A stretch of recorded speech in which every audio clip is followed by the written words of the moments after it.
Bueno, si no hay ya dudas, comentarios. Buenos días a todos, ya se están apuntando.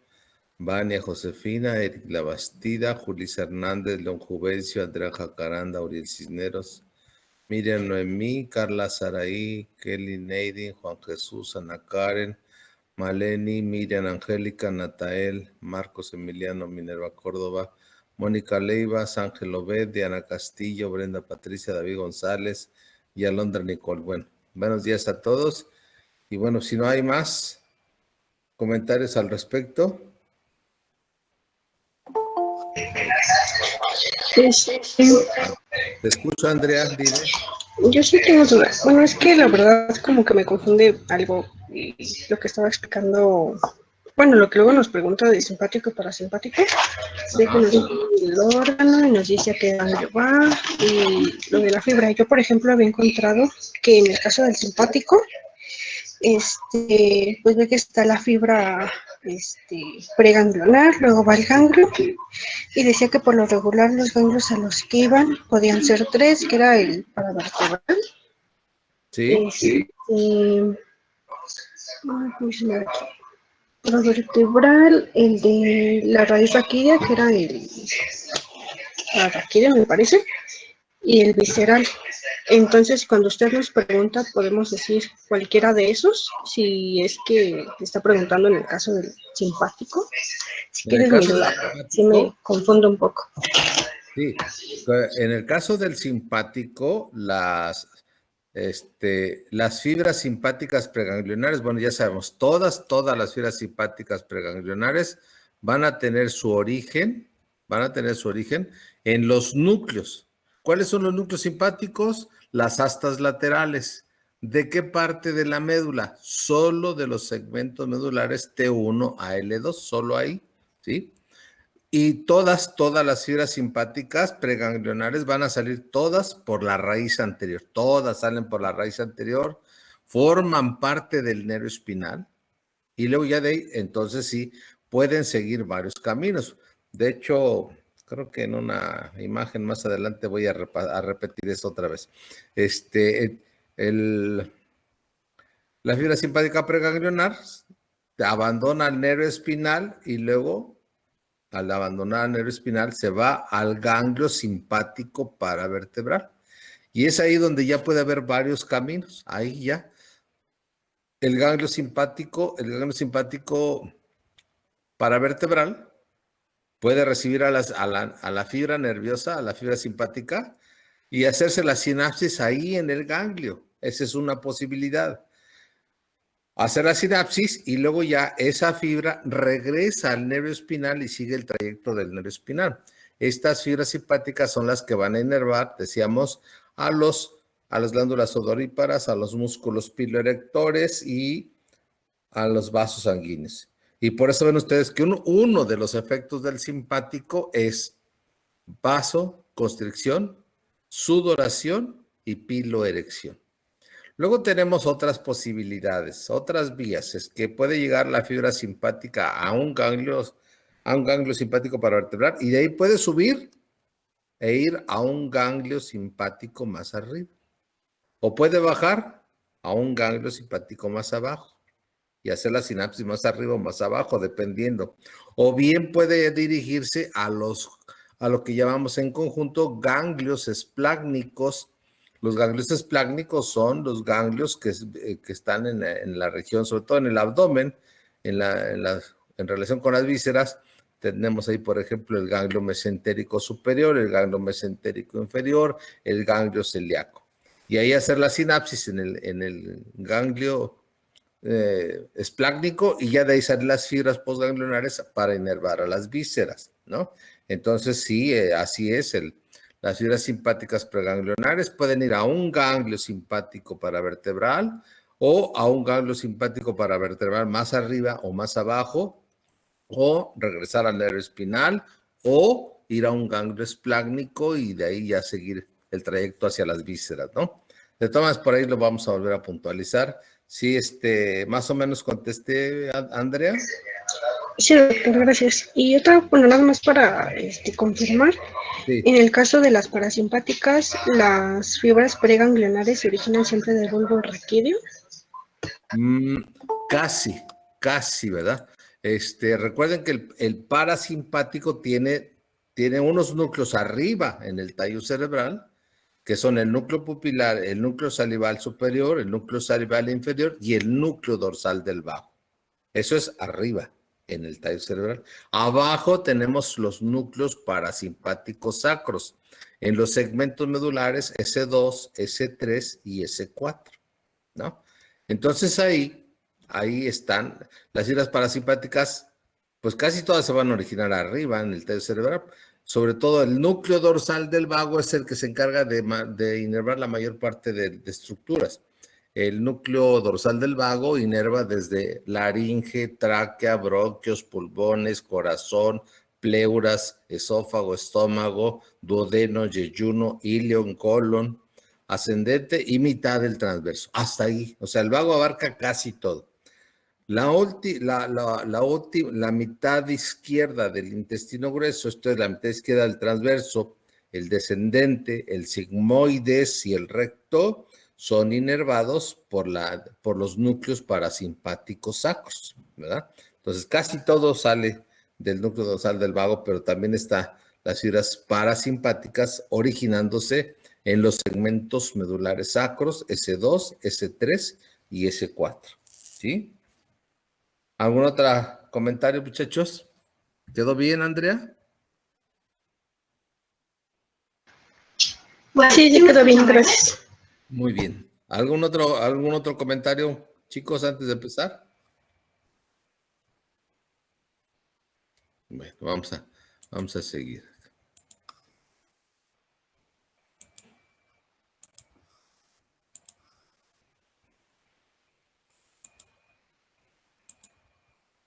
Bien, entonces vamos a, como dice el título, es una síntesis, eso es una cosa muy sencillita de lo que son los principales defectos de cierre del tubo neural.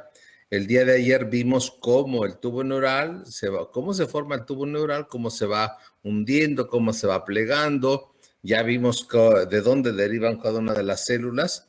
Y bueno, pues ahora vamos a ir a hacer un pequeño repaso de los principales defectos. El día de ayer les compartí en la plataforma un documento en PDF. Es un documento oficial de la Secretaría de Salud que se elaboró en 2012. Es un manual sobre el manejo de los defectos del cierre del tubo neural, que ustedes saben que hoy en día, creo que ya llevaron pediatría. Seguramente que en pediatría o en gineco les han de haber hablado de la importancia de el manejo de la embarazada, sobre todo la embarazada en el primer trimestre. Es bien importante ahí que se les den ácido fólico, ¿sí? Ácido fólico porque pues ya sabemos que eso previene o disminuye los defectos de cierre de tubo neural, ¿no?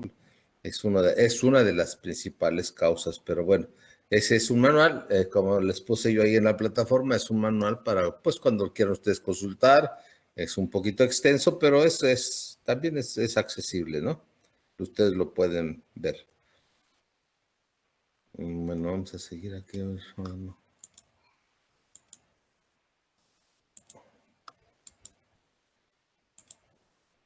Bien, entonces vamos empezando por recordando cómo es que el tubo neural se cierra. Entonces, si recuerdan ustedes el día de ayer cuando veíamos los defectos, cuando veíamos ayer cómo se formaba el tubo neural.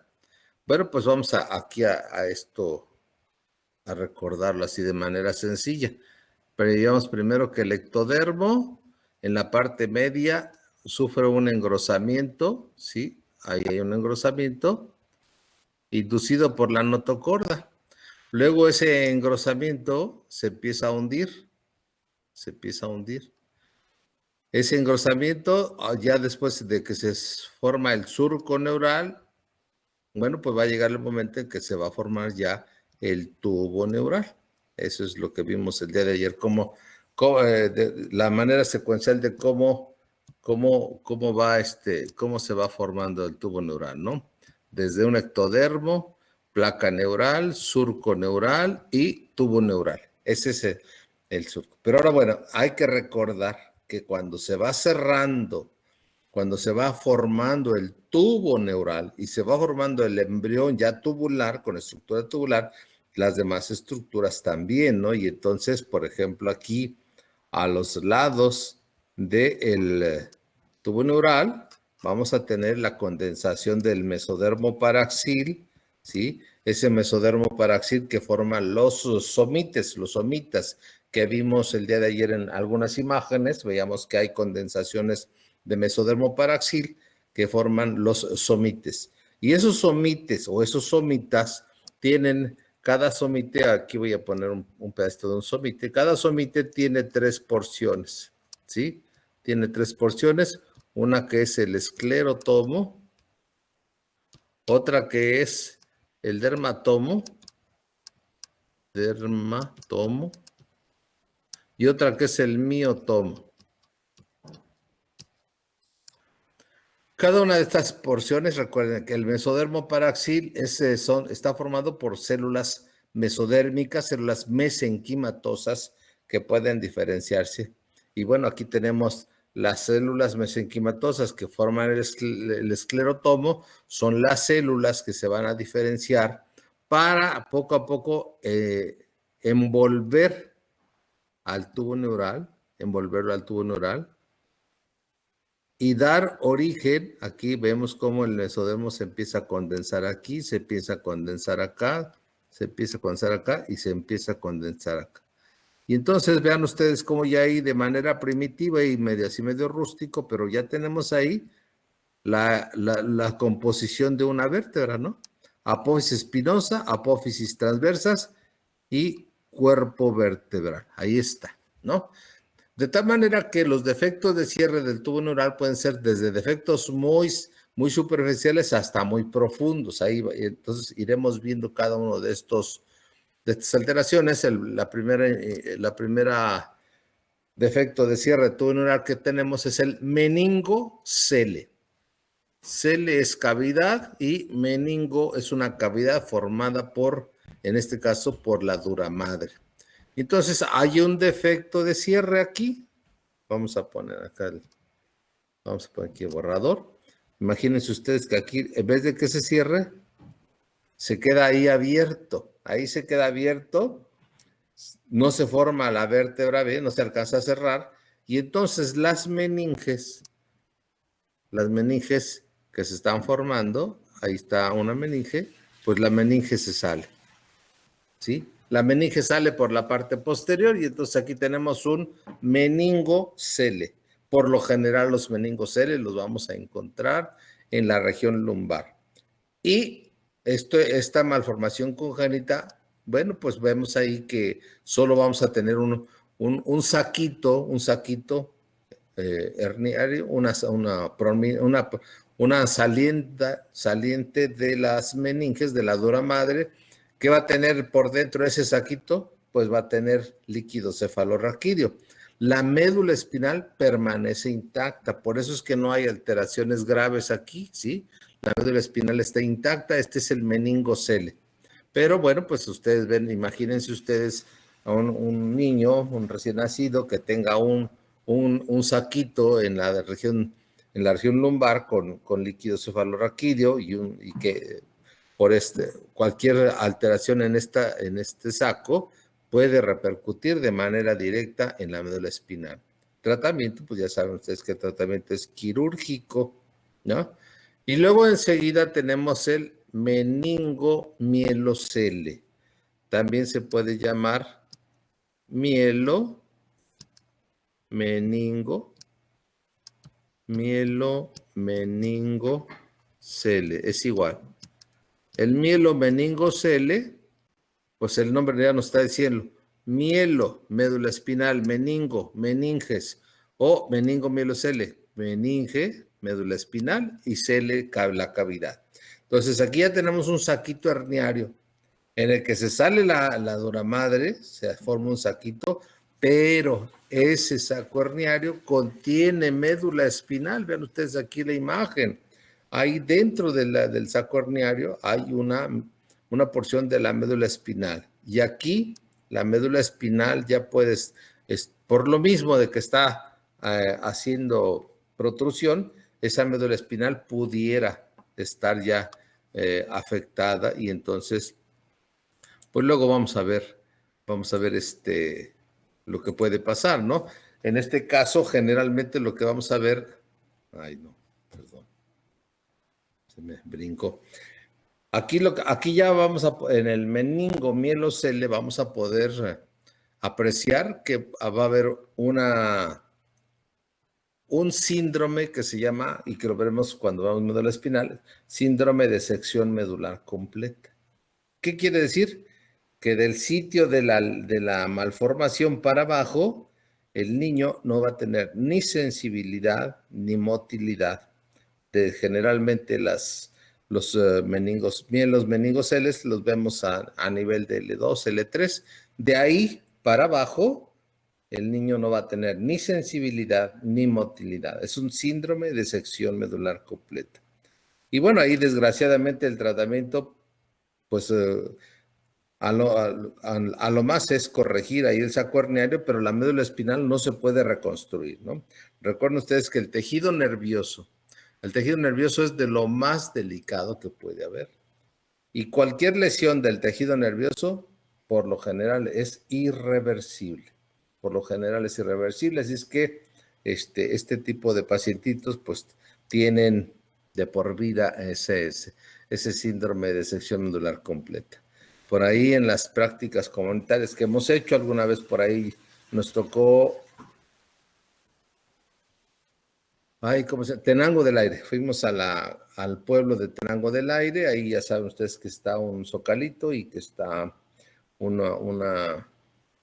café muy famoso donde venden quesos y unos panes riquísimos, deliciosos. Y bueno, por ahí cerquitita está un kinder, de donde están los quesos de Tenango. Está un kinder, en ese kinder ahí había, bueno, esto tiene 2, 3 años, a lo mejor el niño ya salió de ahí del kinder, un niño con un meningomielocele, y entonces son niños que utilizan su silla de ruedas porque no caminan, tienen atrofia muscular, tienen parálisis muscular y tienen anestesia. Y son niños que tienen que usar pañal. ¿Por qué? Pues porque tienen incontinencia urinaria y tienen incontinencia rectal. Así es que tuvimos la oportunidad de ver ahí a un niño con un meningomielocele. Por ahí también nos tocó ver otro niño en una comunidad de Yautepec, en un pueblito, ya no me acuerdo cómo se llama el pueblito, pero también ahí vimos a otro niño con meningocele, mielomeningocele. Así es que sí, eso no son muchos los casos, pero sí los hay, sí sigue habiendo niños que nacen con ese defecto. Luego tenemos ya el siringo mielocele. Vamos a ver acá, vamos a quitar este. Vamos a hacer un ladito este.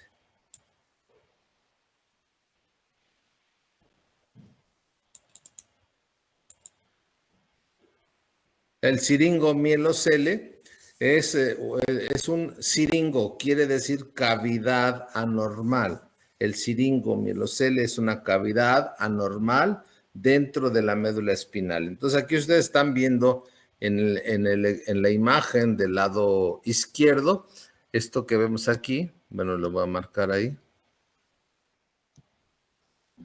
Esto es la médula espinal, esto que ven ustedes en color azulito, esta es la médula espinal, ¿sí? Pero también está la médula espinal acá, ¿sí?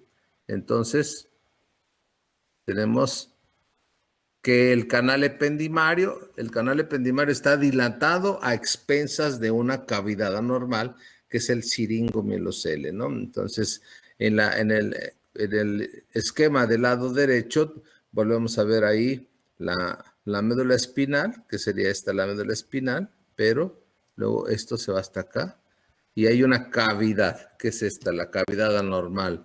Es el siringomielocele. Entonces, aquí vemos que esa cavidad anormal o ese saco herniario anormal de la médula espinal, pues viene a destruir parte de de la misma médula espinal. ¿Por qué? Porque, bueno, vamos a recordar cómo es la médula espinal. La médula espinal es así, ¿verdad? Aquí está la médula espinal. Tiene astas posteriores, astas laterales y astas anteriores. Esa es la médula espinal normal, ¿verdad? Pero ahora imagínense ustedes que ese canal ependimario que acabo de pintar ahí, ese canal ependimario se dilata y vean ustedes qué está destruyendo, ¿no? ¿Qué se está destruyendo ahí? A ver, para ahí vamos a ir checando cómo están estudiando. Déjenme poner mi lista aquí. Ay, me falta la pluma.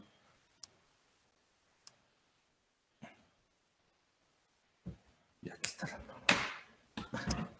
A ver, porque ayer ya no les pregunté varios, me faltó de preguntarles. Ayer está por ahí Maleni Balbuena.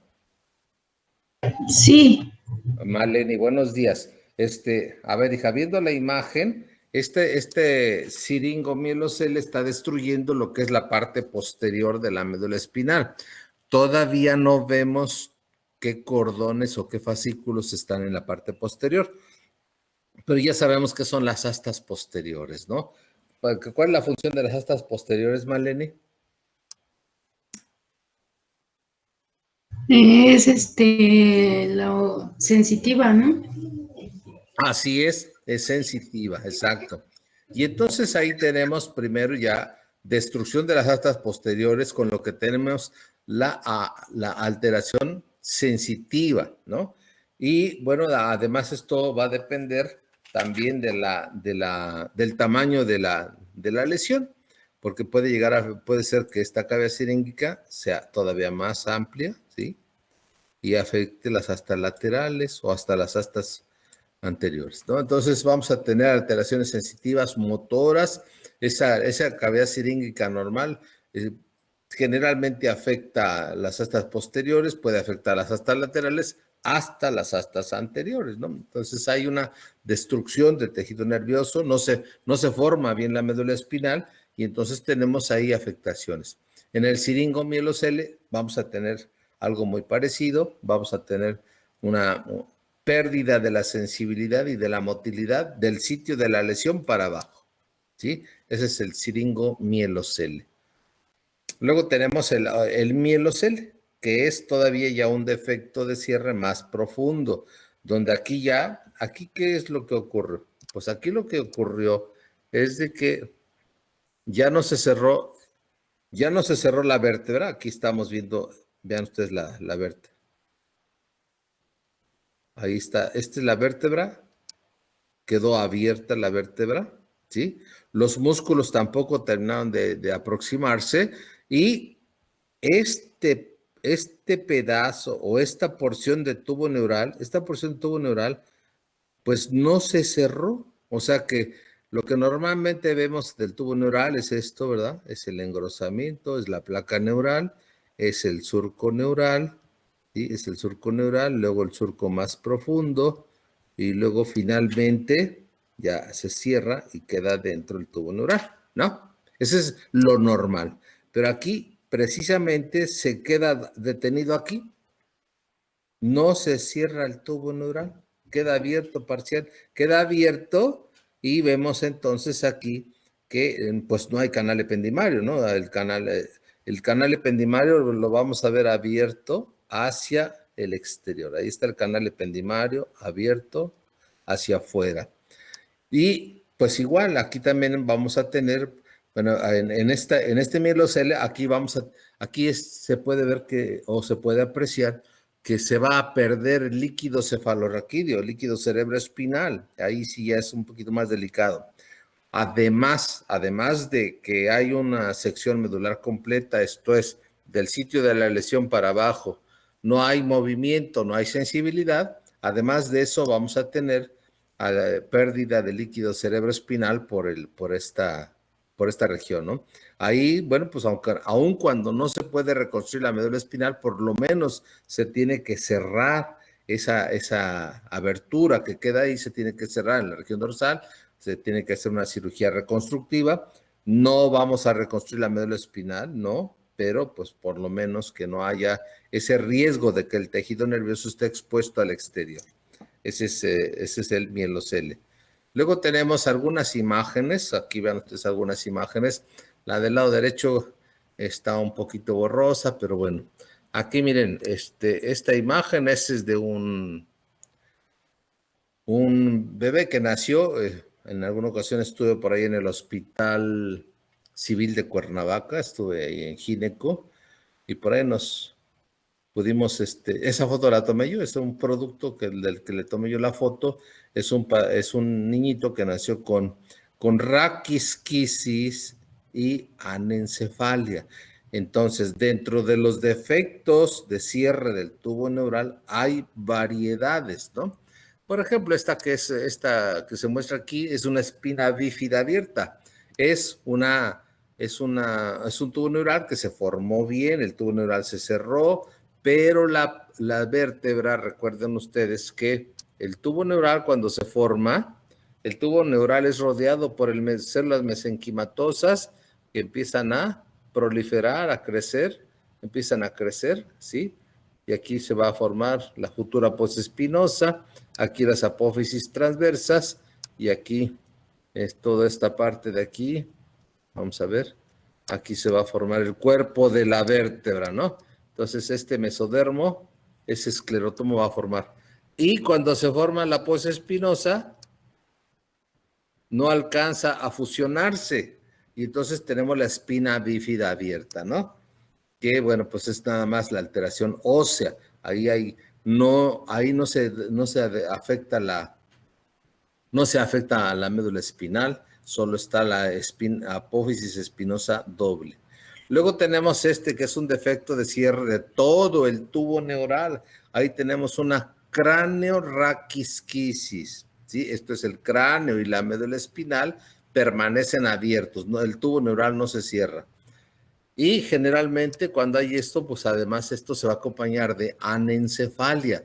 Si el tubo neural no se cierra, pues entonces no se forma sistema nervioso central, no se forman vesículas cerebrales primarias ni secundarias. Y entonces tenemos anencefalia, que es falta de formación del encéfalo, y la anencefalia se acompaña de a ver, acrania, cránea, o sea que no hay cráneo, y puede acompañarse del defecto de cierre del tubo neural en el dorso, que entonces ya tenemos una raquisquisis, ¿no? Entonces, anencefalia es sin encéfalo, raquisquisis es médula espinal abierta, acrania es falta de desarrollo del cráneo, y bueno, de ahí tenemos otras, por ejemplo, la espina bífida oculta, que puede estar cubierta o puede estar cerrada. Es una espina bífida, no afecta de manera importante. Tenemos el encéfalocele, que es un saquito herniario en el encéfalo, hace protrusión las meninges de la dura madre y el óvulo occipital. Y luego tenemos por acá la iniencefalia, donde hay un defecto de cierre, pero además como fusión de la cabeza con la columna, y vean ustedes, la cabeza está traccionada hacia atrás, ¿no? Y en la parte de acá, bueno, pues vamos aquí, a ver, vamos a seguir con Juan Jesús Bautista. ¿Está por ahí Juan Jesús?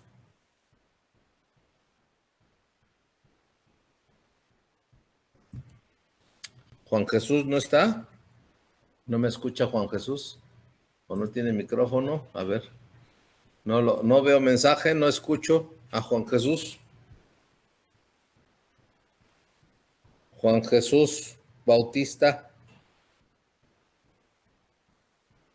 Kelly Neidin. ¿Está por ahí Kelly Neidin? Sí, aquí Kelly, estoy. ¿estás, Kelly? Bueno, Sí. Oye, Kelly, a ver, la primera imagen, ¿a qué corresponde? ¿Qué estamos viendo ahí? Ponle nombre. ¿Un meningocele? Correcto, meningocele. ¿Y el que sigue, cómo se llama? Un meningomielocele. Meningomielocele. ¿Y el que sigue? Sería un siringo. Un siringo, exacto. Ya, gracias Jesús, se trabó tu micrófono. En otro momento te preguntamos, no te preocupes. Es el siringomielocele, luego tenemos aquí la espina bífida, aquí tenemos un mielocele abierto, acá una espina bífida, y bueno, esta la vamos a ver más adelante. Es una enfermedad de Arnold-Chiari en la que tenemos un enclavamiento de las amígdalas del cerebelo, se clavan en el agujero occipital y comprimen el bulbo. Ya es otro problema más serio. La espina bífida oculta, bueno, pues ya la acabamos de ver ahí. La espina bífida es solo un defecto de cierre de la vértebra, ¿sí? Ahí la vértebra debería de haber formadose así. Ahí debería de haber el mesénquima, se debería de haber fusionado el esclerotomo y formar la vértebra. Vean ustedes, ahí está la vértebra ya. Esta es la apófisis transversa, el cuerpo vertebral y el agujero vertebral. Entonces, la espina bífida es solo un defecto de fusión del esclerotomo, no afecta a la médula espinal, puede ser oculta o puede estar en la superficie. Y luego tenemos el cefalohematoma, que no es un defecto de cierre del tubo neural, pero que es muy común. Seguramente que si tuvieron oportunidad de estar en ginecobstetricia en el hospital y ver ahí algunos partos, en alguna ocasión llega a haber un parto un poquito tardado, un parto con distocia y que ya no lo resolvieron por cesárea, y entonces nace el bebé y nace con un chipote, ¿sí? Nace con un chipote, este es un cefalohematoma, no pasa nada, porque fíjense ustedes, lo importante aquí es que el cerebro, la masa encefálica se mantiene intacta, la hemorragia está debajo del periósteo, ¿sí? Ahí debajo del periósteo está, generalmente puede ser por cualquier traumatismo. Lo menciono, el traumatismo en el caso de un trabajo de parto, pero pues todos creo que alguna vez nos han dado un golpe o nos han dado una pedrada por ahí o un garrotazo cuando estaban, antes de que viniera la pandemia, pues todavía había posadas, ¿no? Y luego en las posadas, cuando rompemos la piñata, se quieren atravesar y ¡zas! El palazo en la cabeza y le hacen su chipote. Esos son los cefalohematomas, no afectan el sistema nervioso central, está debajo del periósteo, entre el periósteo y el hueso. Y bueno, aquí tenemos el siringomielocele, ¿sí? Aquí ya no es un siringomielocele, sino es una siringomielia. Siringo, ya dijimos que siringo quiere decir cavidad anormal. Y mielia, médula espinal. Entonces aquí lo que vamos a tener es una cavidad anormal dentro de la médula espinal, sin que haya saco herniario, sin que haya protrusión. Es una cavidad siríngica y dependiendo de dónde esté la cavidad o el tamaño, ¿verdad? Aquí, por ejemplo, vemos un siringo en el que se ve afectada la asta posterior, el asta lateral y el asta anterior, ¿no? Aquí vemos otra cavidad anormal, ahí solo se está afectando el asta posterior y el asta lateral, y aquí estamos viendo otra en la que se está afectando ahí el canal ependimario y está interrumpiendo la sustancia gris del centro. Y luego esta imagen corresponde a una hematomielia. Ahí es un traumatismo en la columna vertebral, se rompen vasos sanguíneos de la pía madre y la hemorragia, la sangre se acumula dentro de la médula espinal, hematomielia. Pues esto es igual de grave que una siringomielia, ¿no? Entonces aquí tenemos afectación de todos los fascículos ascendentes y descendentes. Y acá en la parte izquierda, ahí ven ustedes una resonancia magnética. Probablemente aquí no alcancen a ver bien, pero ahí se ve la cavidad siríngica. Aquí la vemos de color blanco con el medio de contraste. La amplifiqué. A ver, vamos a ver si se ve mejor con la amplificación. Bien, ahí está.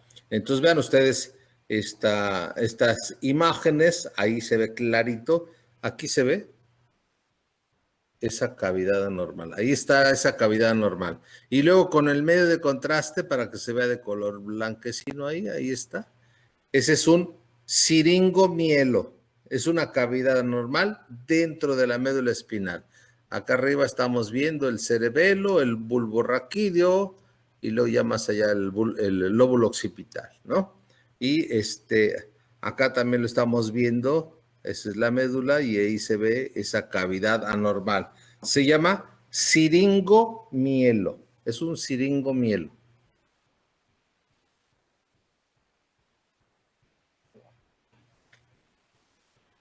Luego tenemos uno muy parecido que es la hidromielia, donde tenemos una cavidad normal llena de líquido cefalorraquídeo, pero también esa dilatación, ese canal ependimario dilatado también lo que hace es destruir tejido nervioso. Y entonces tiene también lo mismo. Ya luego vamos a ver el síndrome de disociación siringomiélica cuando veamos los síndromes de médula espinal, pero esta es una de las causas, la hidromielia. Y luego la que tenemos del lado derecho es la hematomielia. Esto es una hemorragia. Esta no la amplifique. Pero tienen ustedes el archivo y ahí en su compu pueden ustedes aumentar la imagen para ver un poquito más grande y mejor. Esta es una hematomielia. Y entonces aquí podemos observar, ¿verdad? A lo mejor no alcanzan a ver bien aquí, pero ahí se ve una zona más oscurita. Luego acá ya le ponen el medio de contraste y ven ustedes aquí esta sangre dentro de la médula espinal. Hematomielia, ¿sí? La hematomielia es sangre en la médula espinal. Esto es provocado por un traumatismo de la columna vertebral, un traumatismo, un accidente automovilístico, alguien que se cae de un caballo, en fin. Y esto nos da un síndrome, puede darnos un síndrome de sección medular completa o un síndrome de disociación siringomiélica. Esto se interrumpen las vías sensitivas y las vías motoras. Por eso es tan importante, ¿no? Hace algunos años, después de salir del SIX, hicieron una comida de fin de año, o se hacía antes, hasta antes de la pandemia se hacían una comida de fin de año siempre en lugares diferentes. La última que se hizo fue allá por Popopar. Bueno, esta vez esto que les platico fue en un restaurante de San Pedro Atocpan. Y bueno, pues ya saben ustedes que ahí el mole es riquísimo, delicioso. Y uno de nuestros compañeros de trabajo, pues se le pasaron un poquito las copitas, tomó un poquito más de más, ya después se retira, se va en su carro, no se pone el cinturón de seguridad.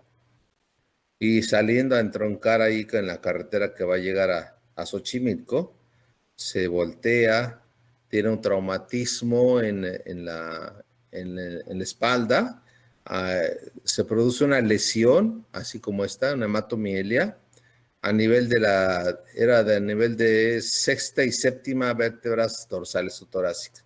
Ahí más o menos fue el sitio de la lesión.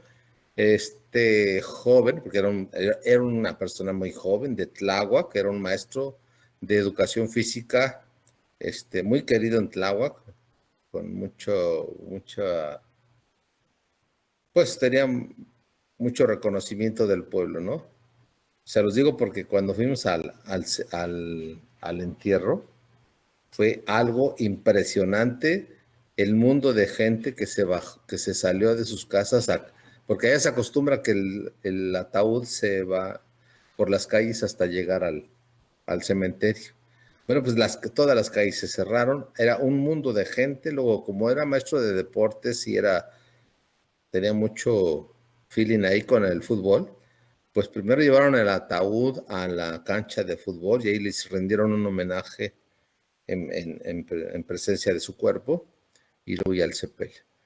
Pues sí, este joven desgraciadamente murió, tenía un síndrome de sección medular completa, del sitio de la lesión para abajo no tenía sensibilidad, no tenía motilidad, se complicó con problemas pulmonares y a pesar de ser una persona joven falleció como a los 8 días de estar internado en el López Mateos, ¿no? Entonces, tengan mucho cuidado, jóvenes. La mayor parte de en las personas entre los 15 y los 30, 35 años, la primera causa de muerte son los accidentes automovilísticos ligados con el alcoholismo. Se los comento porque, bueno, ya lo hemos visto en varias ocasiones. Ya le tocó a un compañero de la escuela fallecer por esa razón. Bien, seguimos. Y entonces vamos a ver el Arnold Chiari. El Arnold Chiari es un defecto que se va a manifestar hasta la edad adulta. Quiero que vean aquí ustedes esto. Aquí estamos viendo cómo las amígdalas del cerebelo se encajan en el agujero occipital, ¿sí? Se encajan en el agujero occipital y al encajarse en el agujero occipital van a comprimir el bulbo raquídeo, ¿sí? Y al comprimir el bulbo raquídeo, van a comprimir los agujeros de Luschke y de Magendie, lo que va a dificultar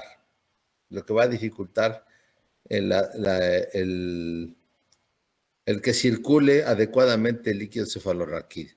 Ya vimos ayer, cuando vimos el desarrollo embrionario, vimos las cavidades encefálicas y bueno, pues vamos a seguir preguntándole estábamos con Kelly. Otras preguntitas más, Kelly, Nadine. ¿Me escuchas, Kelly? Sí, Doc, aquí ando. Sí, gracias.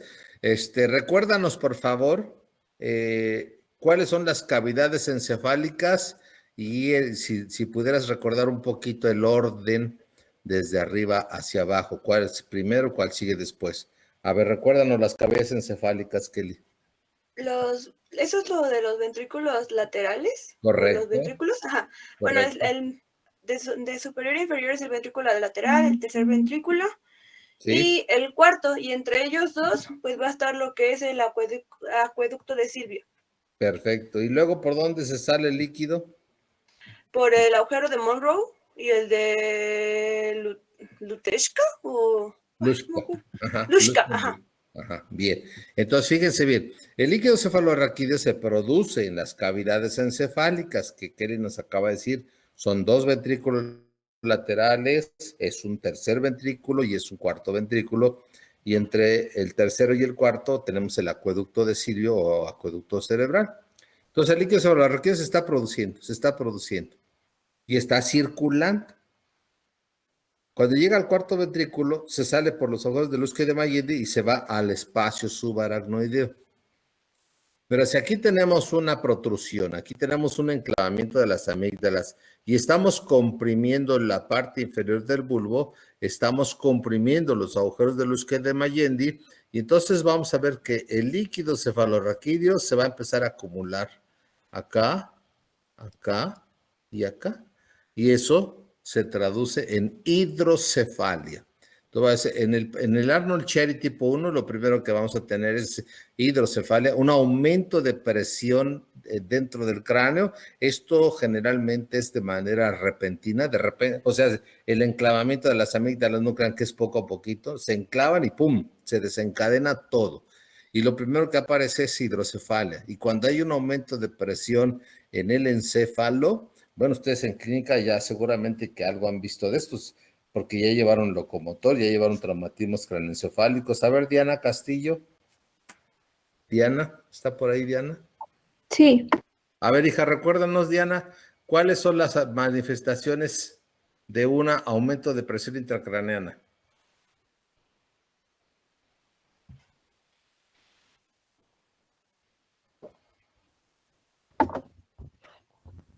¿Cuáles son, Diana? Vómito en proyección, bueno, en proyectil. Claro, ahí lo dice, ¿verdad? Vómito en proyectil y ¿qué más? Cefalea. Cefalea intensa. Cuando ustedes vean a un paciente, ¿verdad? Que de repente le empieza a doler mucho la cabeza, que tiene vómito en proyectil, aguas, ¿eh? Esa es una urgencia.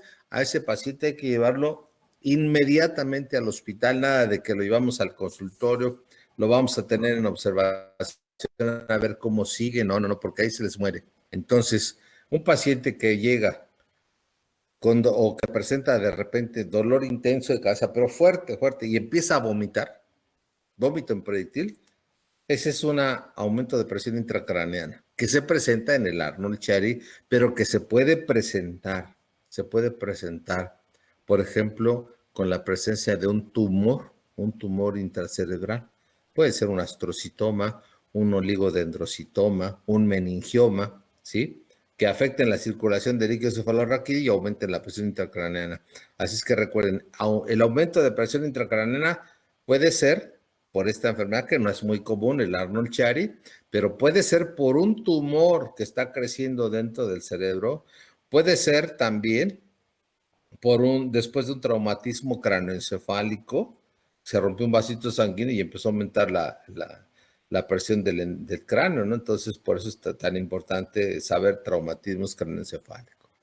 Y bueno, además de que se produce la hidrocefalia con un aumento de presión intracraneana, con cefalea intensa y vómito en proyectil, bueno, pues vamos a ver que el aumento de presión aquí nos va a dar compresión del bulbo raquídeo. Y aunque todavía no lo vemos, del bulbo raquídeo o en el tallo cerebral vamos a tener los núcleos de los nervios craneales, sobre todo de los últimos nervios craneales. Ahí está, ¿sí? Los nervios craneales 8, 9, 10 y 11, ¿sí?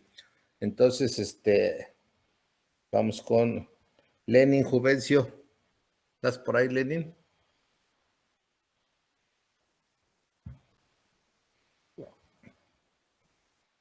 Sí, Lenin, por favor, nada más así recuérdame rápidamente las funciones generales de estos pares craneales, 8, 9, 10 y 11. Así de manera muy general. Esperemos que nos escriba Lenin rápidamente.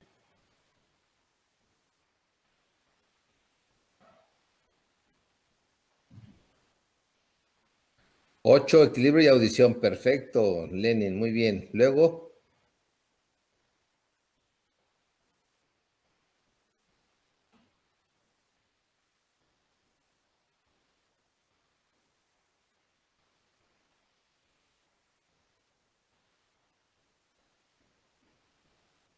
El 9, sensibilidad y gusto del tercio posterior de la lengua, sí, y de la faringe, correcto.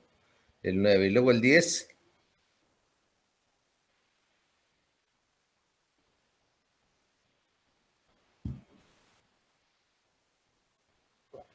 El 10, deglución, gusto. Bueno, parcialmente. La deglución más es más del glosofaringio. Y vago recoge el gusto del dorso de la epiglotis. Y el 11.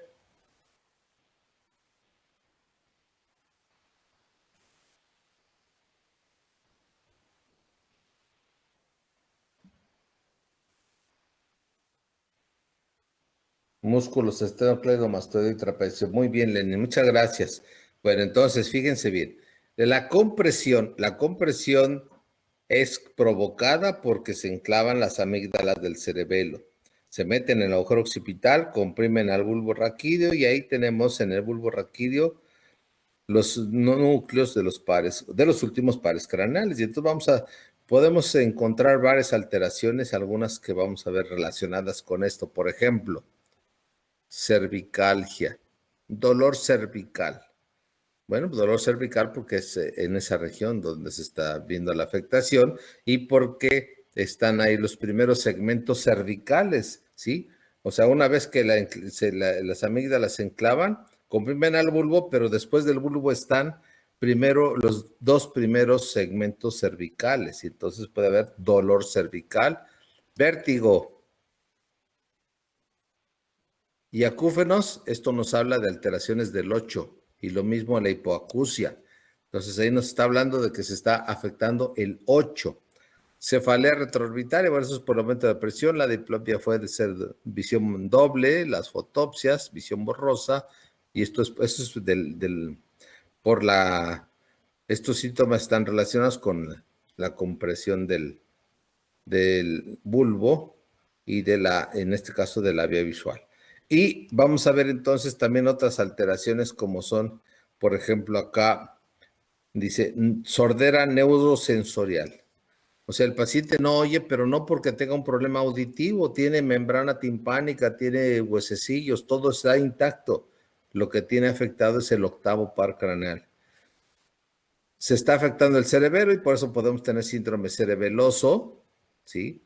En el que ya veremos dentro del síndrome cerebeloso están el vértigo, el nistagmus, pérdida del equilibrio, la ataxia cerebelosa, etcétera, ¿no?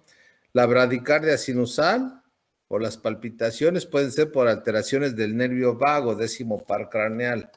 Luego por acá tenemos la disartria y la disfonía. Disartria, dificultad para la articulación de las palabras, y la disfonía. Ahí están siendo afectados el glosofaringio y el vago, ¿sí? Alteraciones esfinterianas, bueno, pues eso tiene que ver con el vago también. Y bueno, pues también ya podemos tener alteraciones sensitivas, sobre todo de las extremidades superiores, porque es los segmentos cervicales, los primeros segmentos cervicales los están siendo afectados. Así es que esta es la enfermedad de Arnold-Chiari tipo 1, y bueno, nos vamos al Arnold-Chiari tipo 2, que ese se presenta en el recién nacido, ¿no? Generalmente este problema de Arnold-Chiari se presenta al nacimiento o un poquito después de haber nacido. A veces se puede acompañar de meningomielocele y entonces ya tenemos más alteraciones. Y en cuanto a la sintomatología, es muy parecida a la del Arnold-Chiari tipo 1, o sea, vamos a tener vómito proyectil, aumento de presión intracraneana, vamos a tener alteraciones vestíbulo-cerebelosas, pero recuerden que ahí es un recién nacido, difícilmente vamos a poder identificar muchos de estos signos o síntomas, ¿no? Lo más común es la hidrocefalia, y ahí sí, pues esta se muestra de manera inmediata porque vamos a tener abombamiento de las fontanelas anterior y posterior. Vemos ahí un aumento de presión del encéfalo por obstrucción en la circulación del líquido cefalorraquídeo. Este es el Arnold-Chiari, repito, el Arnold-Chiari tipo 2 es un defecto del tubo neural. Sí, es una malformación que afecta al sistema nervioso. Y el Arnold-Chiari tipo 1, ese es también una alteración del cerebro, pero que se manifiesta ya en la edad adulta, después de los 20 años. Y bueno, tenemos otro trastorno que es la hidrocefalia. Hidro es agua, céfalos, agua en el cerebro. Y vean ustedes, bueno, pues aquí del lado derecho tenemos una imagen, un dibujo, este es del libro de Netter, una imagen donde se ve, vean ustedes cómo se ve un niño con hidrocefalia, ahí está, y cómo están los ventrículos laterales aquí. Este es un ventrículo lateral, este es el otro ventrículo lateral, y acá vemos el tercer ventrículo, totalmente dilatados, ¿no? Y de esa manera impresionante se dilatan las cavidades encefálicas. Y bueno, una hidrocefalia puede ser porque estén obstruidos los agujeros, el de Monro, el de Gluska, el de Mayenti o el acueducto, ¿sí? Cualquiera de esos, la obstrucción de cualquiera de estos orificios o conductos puede provocar una hidrocefalia. De hecho, precisamente, hace rato comentábamos un tumor. Por ejemplo, un astrocitoma, un tumor del cerebro, de los astrocitos, que esté pegadito al acueducto cerebral o canal mesencefálico, ese tumor en cuanto empieza a crecer va a comprimir el acueducto y va a producir hidrocefalia. Lo mismo podemos tener un cisticerco alojado en el cerebro que esté cerca de estos orificios y esto obstruye. Otra causa puede ser que el líquido cefalorraquídeo no se absorba adecuadamente y esto también produce acúmulo. Y finalmente, el menos común es que haya una mayor producción de líquido cefalorraquídeo. Cualquiera de estas alteraciones debe de atenderse de inmediato. Vean ustedes, esta es la imagen de un niño, esa es la foto de un bebé con hidrocefalia, es una hidrocefalia impresionante. Y acá se ve, aquí estamos viendo una fotografía de un cerebrito de un niño que falleció y vean ustedes cómo dilató el ventrículo lateral, ¿sí? Estas alteraciones, una vez que un niño nace y en cuanto se detecta que hay datos de hidrocefalia, es urgente que sea atendido por un neurocirujano o un neurólogo pediatra. Hoy en día el manejo es más fácil de estos pacientes porque les conectan un catéter a las cavidades encefálicas. Ese catéter lo conectan a la cavidad peritoneal para que ese líquido cefalorraquídeo no sea pérdida para el niño, porque entonces puede haber un desequilibrio hidroelectrolítico. Entonces les ponen un catéter en la cavidad encefálica, ese catéter lo bajan a conectarlo con la cavidad peritoneal para que ese líquido esté drenando al peritoneo y no haya un desequilibrio hidroelectrolítico. Es necesario iniciar el tratamiento quirúrgico de estos niños o va a haber retraso mental severo. Porque una hidrocefalia, a ver, vamos a preguntarle ahora, ¿está por ahí Marcos Emiliano? Marcos Emiliano, ¿estás por ahí? Doctor, aquí estoy. En una hidrocefalia, ¿qué partes del cerebro crees que se pueden ver afectadas?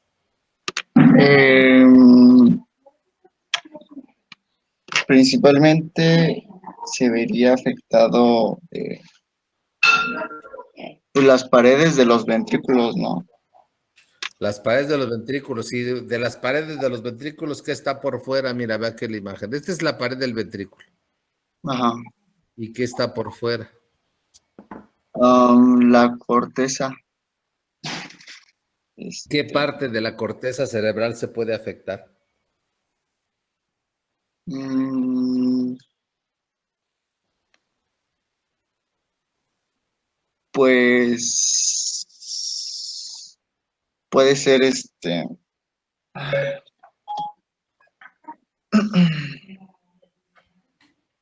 los, los lóbulos temporales, los lóbulos del cerebro, no sé, puede haber en los vasos que están comprimidos también, en las meninges, no sé. ¿Qué lóbulos del cerebro crees que se pueden ver afectados? ¿Qué lóbulos? Mm,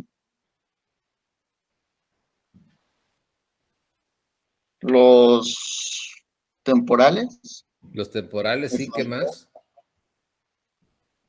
¿Qué el más? parietal, Ajá, el lóbulo parietal también se va a ver afectado, sí, ¿qué más? eh,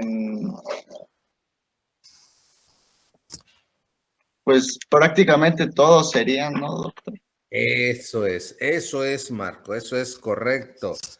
Prácticamente todos los lóbulos del cerebro van a verse afectados. El lóbulo frontal, el lóbulo temporal, el lóbulo occipital, el lóbulo límbico, todos se van a ver afectados. ¿Y eso en qué se va a traducir? ¿En qué se va a traducir? Pues en un deterioro global. Se va a Sí. deteriorar el lóbulo frontal, se va a deteriorar las funciones motoras, el lenguaje articulado, las funciones motoras oculares. El lóbulo parietal se van a ver afectadas las funciones sensitivas, el lóbulo occipital las funciones visuales, el lóbulo temporal las funciones auditivas. Hay un deterioro global, o sea, todo se va a ver afectado. Por eso es que es importante, ¿verdad? Por eso es importante que el niño lo más pronto posible pueda ser atendido para que no se dañe su cerebro y pueda desarrollarse de manera, si no normal, casi normal. Yo conozco niños que fueron atendidos a temprana edad. Digo, lástima que pues no tuvieron un seguimiento adecuado. Conozco yo una niñita que ya es una jovencita ahora, que el papá tenía problemas para que la atendieran en México y buscó llevársela a Estados Unidos, se la llevó a Estados Unidos, allá la intervinieron, la atendieron y la niña quedó casi bien. Sí, sí se le nota un poquito de retraso mental, pero bueno, es importante, ¿no? Es importante la atención inmediata, ¿sí? Es importante la atención lo más pronto posible porque el deterioro va a ser de todo. Seguimos. Luego tenemos otras alteraciones que son al revés de lo que acabamos de ver. Lo que acabamos de ver son defectos de cierre del tubo neural, defectos de cierre. Pero ahora podemos ver que hay cierre prematuro de fontanelas. Recuerden ustedes que acá en el cráneo, cuando vemos un cráneo de un recién nacido, vamos a tener esto, vamos a tener aquí así. Bueno, está medio chueco esto, perdón, ¿eh? Tenemos dos fontanelas, la fontanela anterior o bregmática y la fontanela posterior o lambdoidea. Entonces, lo común es de que un niño nace y, bueno, todavía cuando está recién nacido, le tocamos ahí su cabecita y le tocamos ahí lo que todo mundo le llama las famosas molleras. Son molleras o fontanelas. Entonces, esas fontanelas poco a poco se van a ir cerrando, ¿no? Pero puede haber alteraciones en las que las fontanelas se cierran antes de tiempo, ¿sí? Y entonces tenemos los diversos defectos de cierre prematuro, que puede ser de la sutura sagital, que puede ser de la sutura coronal, que puede ser de una bilateral de la sutura coronal como esto, y entonces tenemos o la escafocefalia o la braquicefalia, ¿verdad? En general se habla de turricefalia, ahí tenemos el término de turricefalia, es una cráneoestenosis o craneosinostosis. Recuerden, ¿qué es esto? Cierre prematuro de fontanela, cierre prematuro de las suturas. Entonces, cuando hablamos de una turricefalia, hablamos de una craneoestenosis o una craneosinostosis que puede afectar una o varias suturas, ¿sí? Puede ser la sutura coronal, puede ser la sutura sagital, puede ser la sutura lambdoidea, puede ser la sutura bregmática, etcétera, ¿no? Generalmente el problema aquí es que el cerebro no va a poder crecer como debiera de ser, porque vamos a tener precisamente un cierre prematuro de las fontanelas. Dentro de las más comunes que se describen es la oxicefalia y la acrocefalia. Cualquiera de estas alteraciones, estos cierres prematuros, originan retraso mental, alteraciones visuales, etcétera, ¿no? Aquí tenemos algunos ejemplos. Vean ustedes, este es un cráneo de un recién nacido normal, es una normocefalia, donde vemos las suturas. Aquí tenemos al recién nacido, todavía se le ven dos huesos frontales, dos parietales y un occipital. Y la fontanela anterior es la fontanela bregmática, la posterior es la fontanela lambdoidea. Y luego de ahí vienen los diferentes alteraciones en el cierre prematuro, ¿no? Aquí, por ejemplo, tenemos un cierre prematuro de la sutura coronal y de la lambdoidea. Esto nos da una escafocefalia. Luego tenemos aquí la trigonocefalia, en la que tenemos un cierre prematuro de la sutura coronal. Luego aquí la plagiocefalia anterior, en la que tenemos solo un cierre prematuro, pero solo de un lado. La braquicefalia, donde tenemos el cierre prematuro de la sagital, y bueno, la plagiocefalia, donde tenemos de un lado y en la parte posterior. O sea, hay combinaciones de cierres. La braquicefalia es una de las más comunes, es el cierre prematuro de la sutura coronal con alguna otra sutura, la sagital o la bregmática. Y bueno, pues en este caso, los cierres prematuros, aquí lo importante es detectarlo también a tiempo para hacer un tratamiento. Aquí el tratamiento es quirúrgico, muchachos. Aquí no hay otra alternativa más que un tratamiento quirúrgico. Aquí estamos viendo, por ejemplo, un niño con un cierre prematuro de la sutura coronal. Vean ustedes su cabecita cómo está. El diámetro transverso está muy amplio de su cráneo y bueno, pues ahí están otro tipo de braquicefalia, trigonocefalia, escafocefalia, una deformación posterior, una sinostosis anterior y el normal. Y por ahí les pongo unas imágenes de lo que se hace actualmente. Tuvimos la oportunidad todavía poquito antes de que empezara la pandemia, por ahí asistimos a unas jornadas médicas en el ISSSTE de Cuautla y se presentaron dos jóvenes cirujanos maxilofaciales O sea, su primera carrera fue la odontología, de ahí hicieron la subespecialidad en cirugía maxilofacial. Y estas son imágenes de lo que están haciendo en el Hospital del Niño Morelense en Cuernavaca. Es impresionante ver. Digo, ahí solo les pongo algunos ejemplos, pero nos pusieron ahí toda la secuencia de los tratamientos que hacen, tratamientos quirúrgicos, cómo levantan el cuero cabelludo, cómo desprenden los huesos, cómo los abren para que puedan crecer y el seguimiento que se le da a los niños ya después de 2, 3 años de la cirugía y se queda uno sorprendido y maravillado de ver lo que hacen estos jóvenes, porque están muy jóvenes estos cirujanos maxilofaciales. Yo creo que no más de 30 años cada uno. Y eso se está haciendo en el Hospital de Niño Morelense en Cuernavaca. Entonces, pues me parece que es importante también que sepamos que en México no necesitamos ir a otros países para hacer cosas interesantes, ¿no?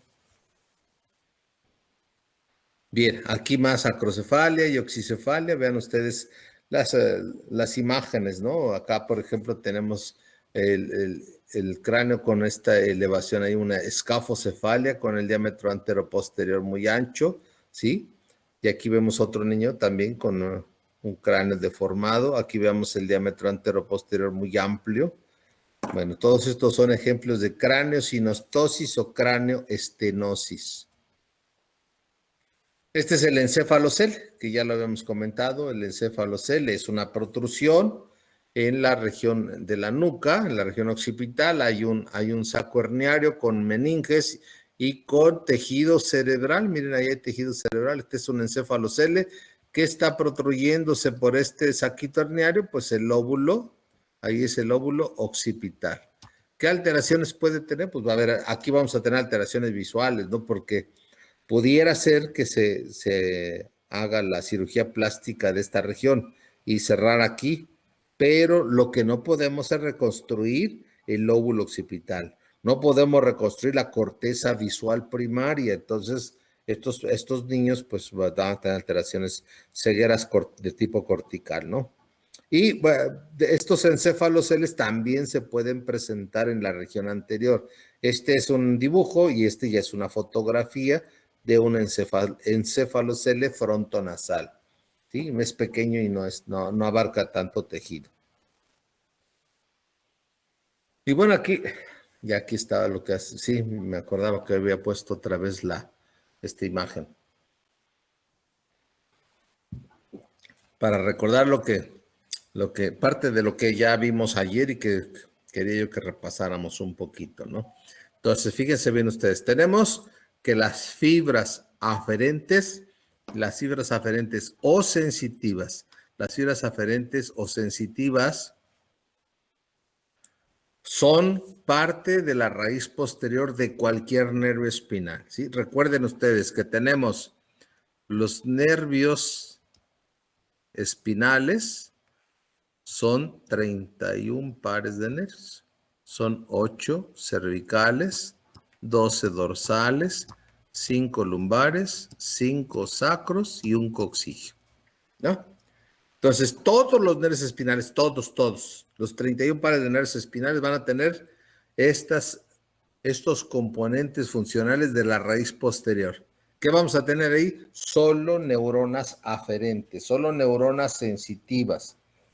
¿Está por ahí Miriam, Noemí? Sí, Miriam, buenos días. Un favorcito, hija. A ver, ahora ahí están ya los nombres de las fibras. Aferente somática general esteroceptiva, aferente somática general propioceptiva y aferente visceral general, ¿no? Entonces, cualquiera que sea el tipo de fibra, las 3 tipos de fibras los vamos a tener en el ganglio. Ahí van a estar los cuerpos de estas neuronas, en el ganglio paraespinal o pararraquídeo, ¿no? Pero ahora lo que quiero que me digas es, así de manera muy sencillita, la función de cada una de estas fibras nerviosas. ¿Cuál es la función de cada una de estas fibras?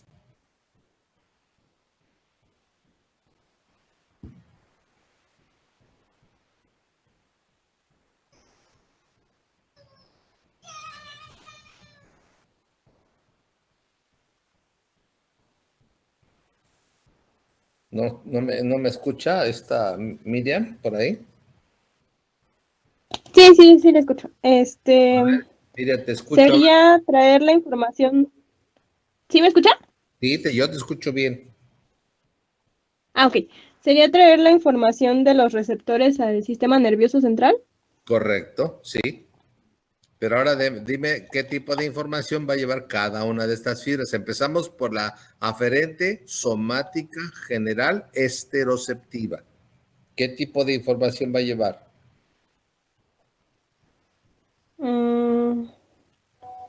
Somática general esteroceptiva.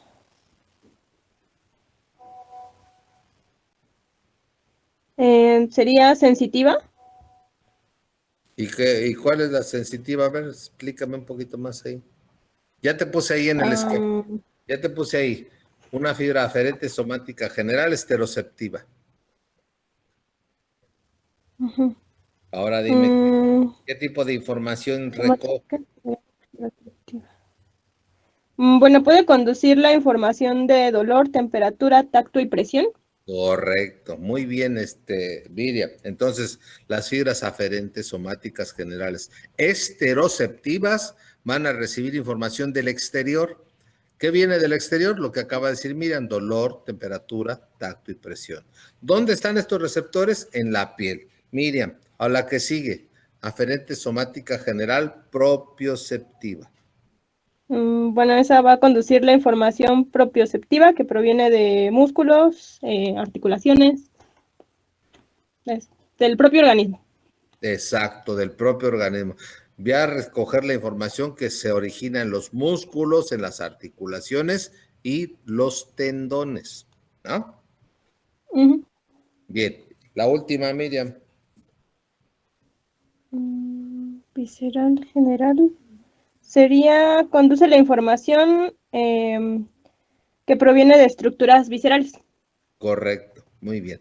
Entonces ahí ya tenemos los componentes sensitivos, los componentes aferentes. Recuerden, el término aferente significa sensitivo y sensitivo es algo que nace o que se origina en un receptor y que va a ir a un centro nervioso. En este caso, el centro nervioso es la médula espinal. Entonces aquí tenemos los componentes funcionales de la raíz posterior. Y ya sea que lleven dolor, temperatura, tacto, presión, información muscular, tendones, articulaciones o de vísceras, estas fibras van a tener su cuerpo en un ganglio que se llama ganglio paraespinal o ganglio pararraquídeo. Una última preguntita, Miriam. ¿Y estas neuronas de dónde se originaron?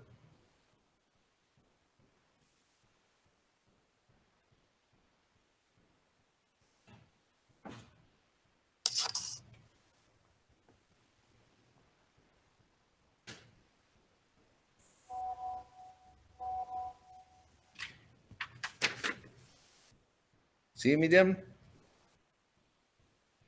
A recordar lo que vimos el día de ayer. ¿Cuál fue el origen de estas neuronas? Es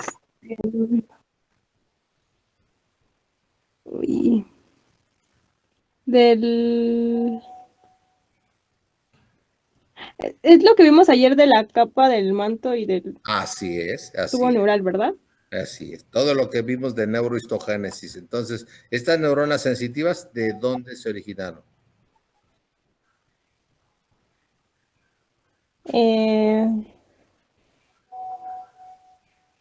De la cresta neural. Exacto, de las crestas neurales. Por eso los cuerpos de las neuronas están afuera de la médula espinal, porque se originaron de las crestas neurales. Muy bien, Miriam, muy bien. Vamos a seguir con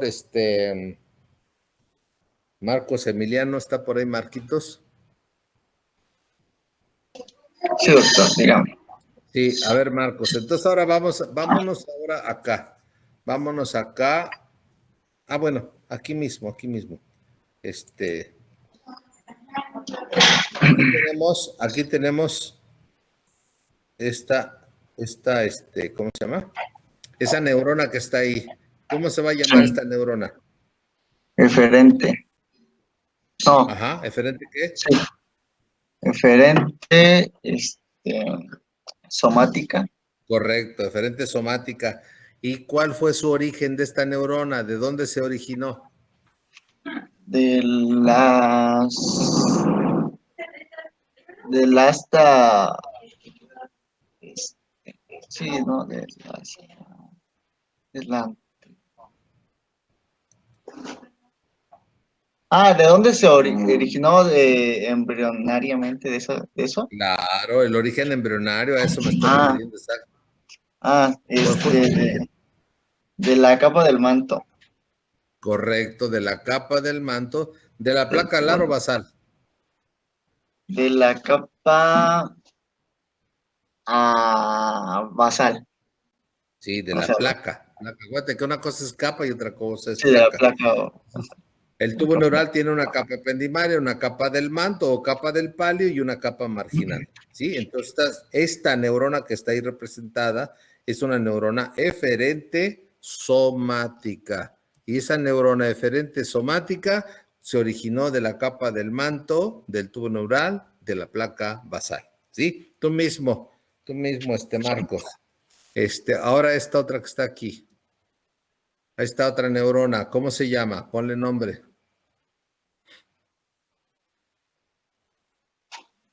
Esa es una aferente. mm,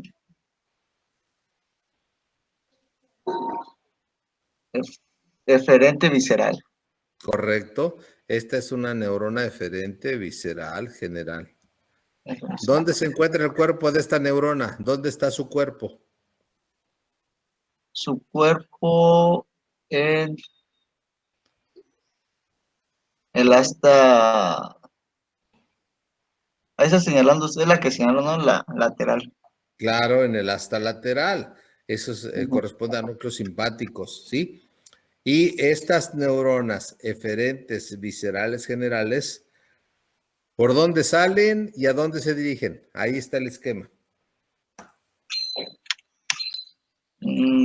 Salen de diferentes generales, viscerales. Salen por la raíz anterior. Correcto, salen por la raíz anterior, sí. Y luego, ahí va. Mm, Van a los ganglios simpáticos paravertebrales. Correcto. Van al ganglio simpático paravertebral. Y ya de ahí, bueno, pues van a seguir varios caminos. Gracias, Marco. Seguimos. Entonces, esto es parte de lo que por ahí preguntaba en la mañana Vania, creo, no me acuerdo. Pero bueno, vean ustedes acá. Vamos aquí a retomar algunas cosas. Aquí tenemos a la neurona. Ese es un núcleo simpático. Estamos viendo la asta lateral de la médula espinal.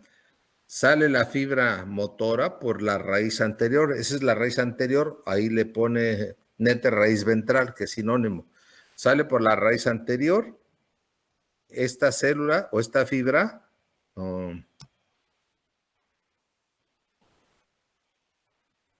Ay, de repente no sé por qué me pasa esto, pero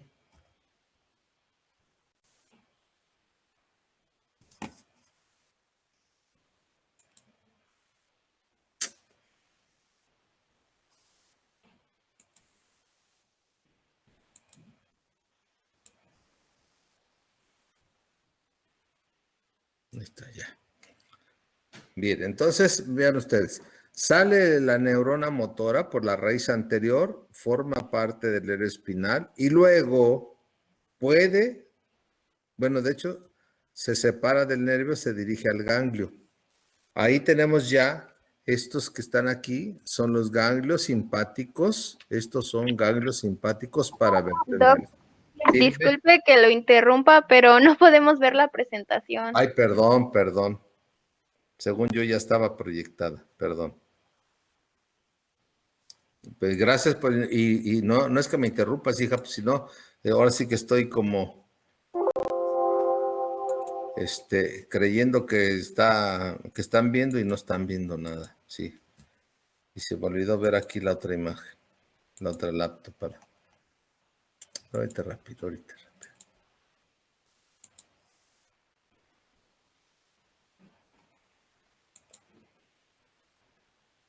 Gracias por avisarme, gracias. Pues si no, yo me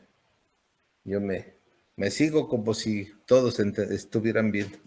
Seguimos entonces. Bueno, entonces decíamos que la neurona motora, eferente visceral general, sale por la raíz anterior, se separa del nervio espinal por el ramo comunicante blanco y se dirige al ganglio. Aquí tenemos, estos son los ganglios simpáticos paravertebrales, ¿no? Y vean ustedes ahí las múltiples posibilidades, son varias posibilidades.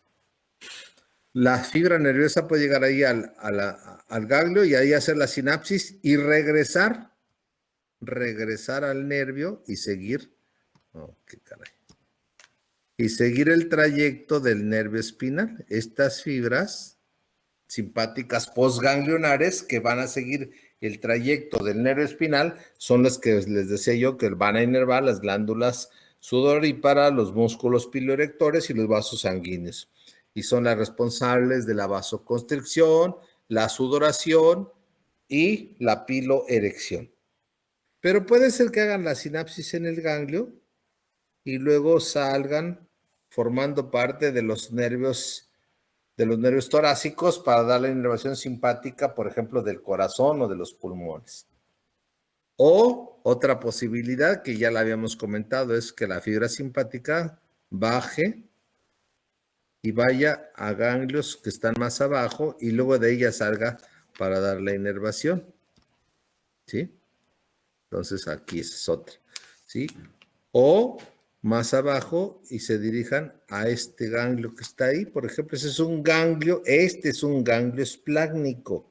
En este caso es el ganglio celíaco y aquí hay otro ganglio esplácnico, el ganglio mesentérico superior, es otro ganglio esplácnico. Recuerden, esplácnico es visceral. Así es que las fibras simpáticas pueden hacer sinapsis en los ganglios simpáticos paravertebrales, pueden hacer sinapsis en ganglios esplácnicos y ya de ahí dirigirse a las fibras.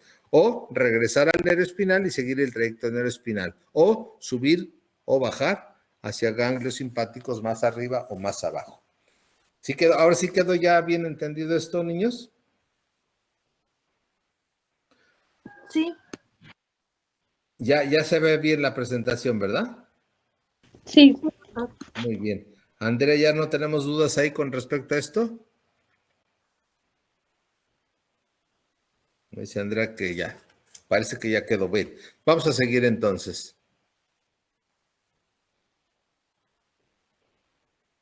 Bueno, esta es una imagen muy sencillita, pero que lo que queremos es que sepan ustedes distinguir qué es una raíz anterior, qué es una raíz posterior y qué es un ramo ventral y qué es un ramo dorsal. Aquí elegí este esquema porque precisamente viene muy sencillo. Esta será la raíz anterior, esta es la raíz posterior, este es el ramo dorsal y este es el ramo ventral. Y entonces con el esquema, viendo el esquema, tenemos por ahí a Eric Labastida. ¿Está por ahí, Eric? Sí. A ver, Eric, viendo el esquema, por favor. O sea, solo guíate por los colores de las fibras. ¿Sí? Entonces ahí estamos viendo la raíz dorsal, la raíz dorsal lo anterior, la raíz ventral lo anterior y los ramos. ¿Qué podríamos decir de cada una de estas partes? Por ejemplo, ¿qué es el ramo ventral o qué tiene el ramo ventral?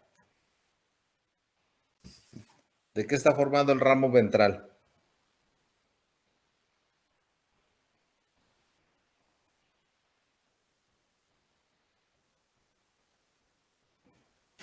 ¿Se refiere al tipo de fibras?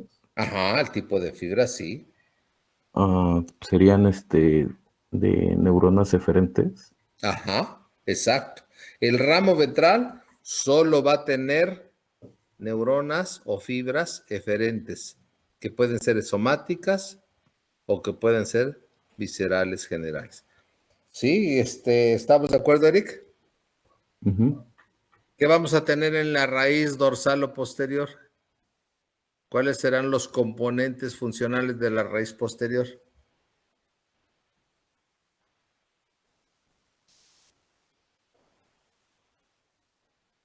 Lo acabamos de ver, Pues Eric. serían las aferentes, ¿no? Ajá. ¿Cuántos tipos de neuronas aferentes hay ahí? Ay, pues por los colores, Ajá. veo creo que las,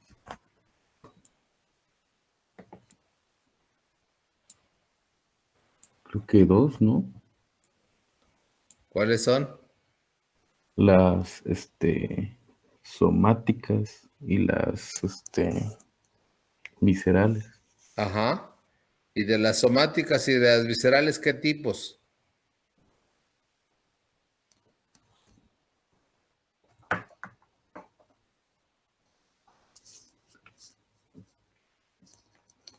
Pues serían generales y especiales. Correcto, sí. ¿Y de las generales qué tipos?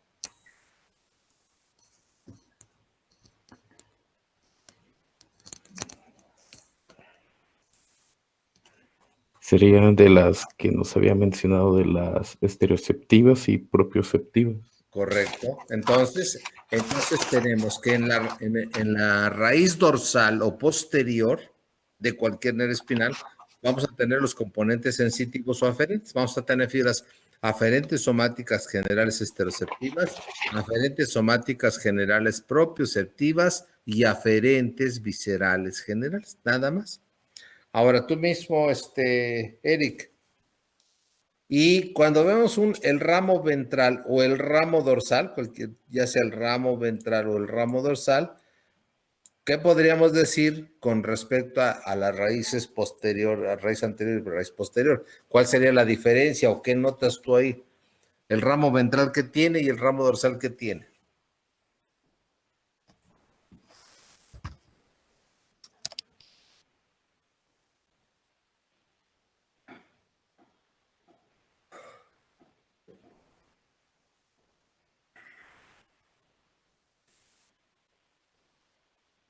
Sí, Eric, te esperamos.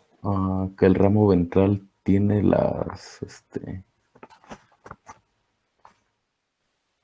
pues que tienen una motora y una sensitiva, ¿no? Exacto, ahí el esquema solo tiene una, ¿no? Pero con esto lo que trata de explicarse en el esquema es que el ramo ventral, tanto tiene fibras sensitivas como tiene fibras motoras. Y el ramo dorsal igual, tanto tiene fibras sensitivas como tiene fibras motoras, porque finalmente esa ramificación es porque el ramo ventral va a la parte anterior del cuerpo y el ramo dorsal o posterior va a la parte posterior del cuerpo. Sí, entonces miren ustedes, aquí por ejemplo, vamos a suponer que ponemos una neurona motor del asta anterior. Esa es una neurona motor. Entonces estas neuronas motoras, ¿por dónde van a salir? Por la raíz anterior. Pero pueden ir hacia adelante o pueden ir hacia atrás. Pero finalmente es una fibra eferente somática. ¿A dónde va a terminar? Pues va a terminar en un músculo, ¿no? Ahí tenemos la terminación en un músculo y aquí tenemos otro músculo. Entonces, las fibras eferentes somáticas pueden ir hacia adelante o pueden ir hacia atrás e inervar músculos anteriores o músculos posteriores. Luego, si pusiéramos aquí el asta lateral, en el asta lateral voy a tener una neurona que es eferente, visceral, general, y que va a salir igual por la raíz anterior o motor, ¿sí? Entonces esta es una fibra eferente visceral general, nada más que estas fibras ya vimos que se separan del ramo del nervio por el ramo comunicante blanco, hacen la sinapsis y luego regresan por acá y se siguen por el nervio espinal. Pero pueden seguir por aquí o pueden seguir por acá. ¿Por qué? Pues porque tenemos glándulas sudoríparas y músculos piloerectores tanto en la parte anterior como en la parte posterior, ¿no? Tenemos vasos sanguíneos adelante y tenemos vasos sanguíneos atrás. Por eso es que las fibras eferentes viscerales generales o fibras simpáticas pueden ir o por el ramo ventral o por el ramo dorsal. Y lo mismo ocurre con las fibras sensitivas. Las fibras sensitivas, que son de 3 tipos, que ya lo dijo Eric. Estas fibras sensitivas vienen unas de la parte anterior y otras de la parte posterior. Bien, ¿dudas sobre esto? ¿Vamos bien ahí?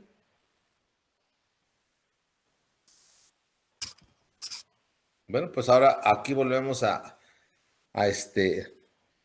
repasar, ¿no? Entonces, ¿cuáles son los componentes funcionales de la raíz anterior?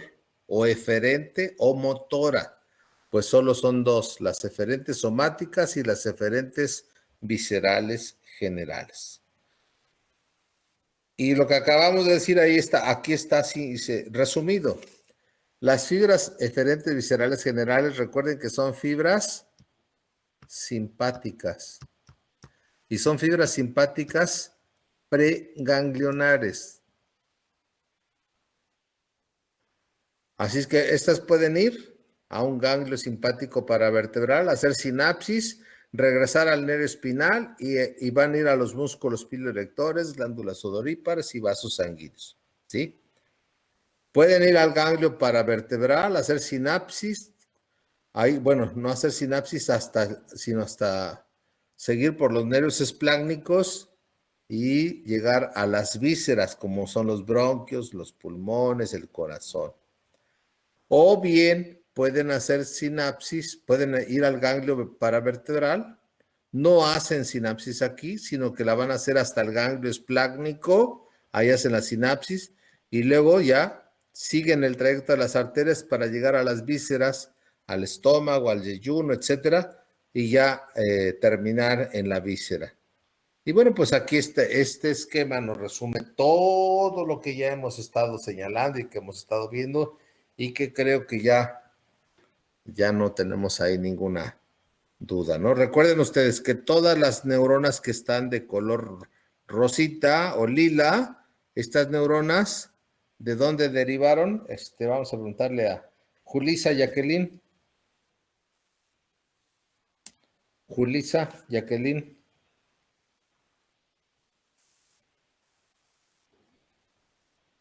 ¿Está por ahí Julisa? Sí, ya.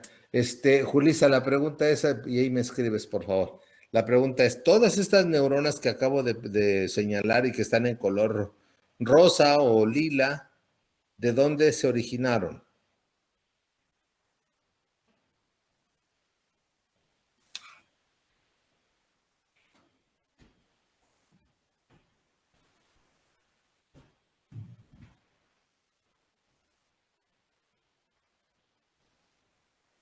Perfecto, las rosas de las crestas neurales y las azules de la capa del manto o capa del palo. Muy bien, ya no nos vamos a detener en eso, creo que ya quedó entendido. Y bueno, les puse este esquemita, porque aquí está resumido todo lo de la neurohistogénesis, todo lo de la neurohistogénesis, ahí está. Solo es ir viendo cada componente y bueno, ver cuál es su función, ¿no? Este esquema viene en el Atlas de Neurofisiología que les hice llegar en PDF. Por si lo quieren ustedes ahí retomar, solo se los pongo ahí para que vean ustedes cómo ahí tenemos todo, ¿no? Y otra vez es lo mismo. Todas las células que ven ustedes aquí de color rosa, ¿sí? Como esta, como esta, como esta, como esta, pues todas esas derivaron de las crestas neurales. A ver, no, aquí no me sigue, no, déjenme ver, a ver. No. No, aquí está aquí me cambió Nether los colores, perdón. Pero bueno, acá está representando, aquí está representando con estas líneas discontinuas ahí, todo esto que está aquí representando Nether, es el sistema nervioso central. Sistema nervioso central. Y ahí lo que tenemos es entonces muchos tipos de células, ¿no? Por ejemplo, ahí vamos viendo por partes. Esto sería ya en la parte superior, cerebro o cerebelo, ¿sí? En el cerebro vamos a tener en el tallo, por ejemplo, tallo cerebral. ¿Qué tengo ahí? Esta es una neurona eferente somática que va a ir a músculo somático. ¿Cómo cuáles pueden ser esas neuronas multipolares somáticas? Pues las que están formando los núcleos de los nervios craneales, el 3, el 4, el 6 y el 12, ¿no? Luego por acá tenemos esta otra. Esta otra que tenemos aquí es otra. Esta es una neurona multipolar que está en los centros motores de la parte baja del cerebro, como pudieran ser los ganglios basales o el cuerpo estriado. Luego por acá, esta que tenemos acá, estas son neuronas pequeñitas, miren, esta y esta son interneuronas, que en este caso estas interneuronas derivaron de la capa del manto o capa del palio. Y aquí, por ejemplo, tenemos esta es una neurona bipolar. Estas neuronas bipolares se originan de las crestas neurales, por eso les digo aquí, no se me vayan a confundir. Aquí Netter, no sé por qué no siguió aplicando la misma regla, porque esta neurona bipolar, estas neuronas bipolares se originan de las crestas neurales, deberían de estar en color rosa, y son las que vamos a encontrar, por ejemplo, en los nervios craneales, en el 8. ¿Sí? Ahí estarían tanto en el caracol como en los canales, en el caracol como en la porción coclear y en la porción vestibular del octavo par craneal. Luego tenemos aquí la célula satélite rodeando el cuerpo de una neurona sensitiva y por acá los diferentes tipos de receptores, ¿no? Ahí tenemos los receptores encapsulados, los especializados, los que están en las fibras musculares, etcétera, ¿no? Esos son los receptores. Por ejemplo, ahí está una terminación nerviosa libre, esta que se ve aquí. Es una terminación nerviosa libre. Este es un bulbo de Krauss, que es una terminación encapsulada. Este es una célula especializada, como las hay en el oído, ¿sí? Bien. Y originan neuronas sensitivas que van a ir al centro. Por acá tenemos esta que está acá. Esta es una neurona sensitiva. Vean ustedes de dónde viene. Viene de receptores que están en los músculos, encapsulados, terminaciones nerviosas libres, etc. Entonces, todas estas son neuronas sensitivas o aferentes. ¿De dónde se originaron? De las crestas neurales. Y recogen toda esa información que van a llevar a los centros nerviosos. Luego tenemos por acá, esta y esta son iguales, nada más que esta está en la parte cefálica y esta ya está en la médula espinal. Miren, esta es una motoneurona, es una neurona multipolar. ¿En dónde va a terminar? En músculo somático, músculo esquelético. Esta otra es una neurona motora multipolar, pero es visceral, es preganglionar, como puede ser las astas laterales de la médula espinal, como pueden ser los núcleos parasimpáticos, ¿no? Entonces, la sinapsis aquí, la fibra postganglionar y la terminación en una víscera. Luego tenemos por acá, estos que ven ustedes aquí son los oligodendrocitos. Oligo, poco, dendro, terminación, cito. Células con pocas prolongaciones. Los oligodendrocitos se originan de la capa del manto o capa del palio. Y luego por allá tenemos los astrocitos. Ahí está un astrocito que pueden ser fibrosos o protoplasmáticos. También se originan de la capa del manto. Y la neurona multipolar, estas neuronas gigantes o piramidales de la corteza cerebral, que también se originan del manto, ¿no? Entonces, este es un cuadrito que nos sintetiza todo lo que hemos estado señalando, pero bueno, como lo vimos por separado, lo fuimos viendo poco a poco. Aquí de repente como que ve uno muy abrumada la imagen, ¿no? Pero para que puedan ustedes repasar.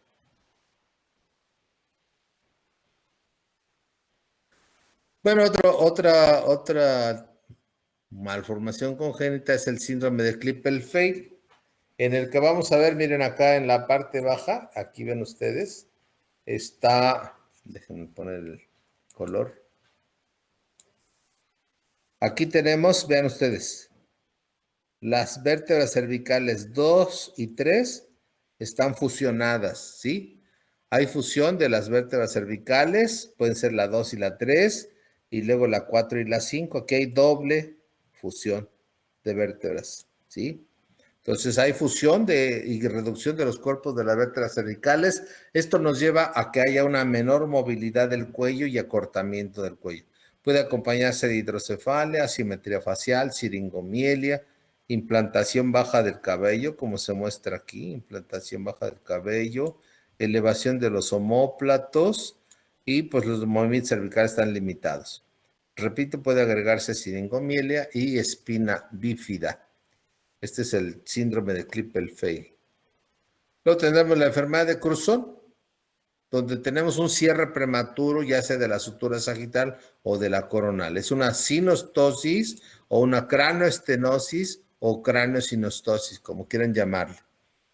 ¿Qué observamos en estas fotos, en estas imágenes de pacientitos? Bueno, pues observamos esto, que es los pómulos hundidos, el abombamiento de la región frontal, ahí se ve, por ejemplo, su frente muy abombada. Aquí también vemos la frente muy abombada, los pómulos hundidos, exoftalmos bilateral, los ojos saltones, miren los ojos cómo están saltones. Estrabismo divergente. Se ve bien aquí, miren. Ahí ven ustedes, ese ojo está desviado hacia afuera, estrabismo divergente. Se ve en este ojito también, no tan marcado, pero también hay estrabismo divergente. Y finalmente, bueno, pues la facies de rana. Esto es la enfermedad de Cruzón. Y bueno, vean ustedes la evolución, ¿no? O sea, lo que puede hacer la cirugía.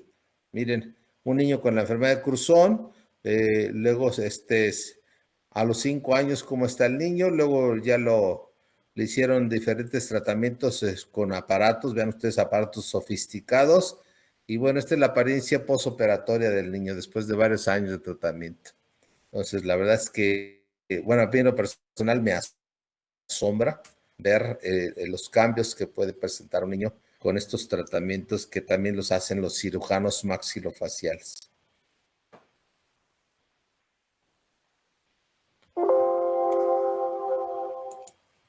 Bueno, vamos a pasar a la siguiente ahora.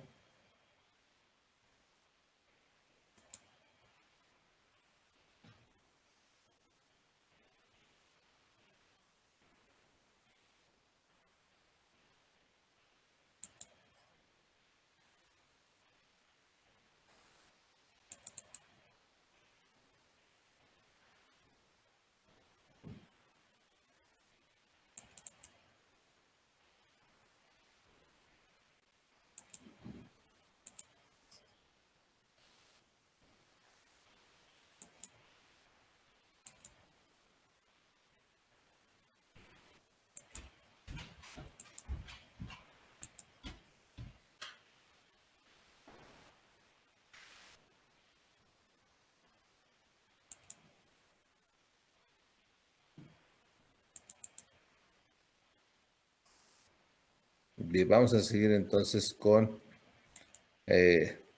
vamos a empezar ya a hablar de la médula espinal. Y entonces vamos aquí a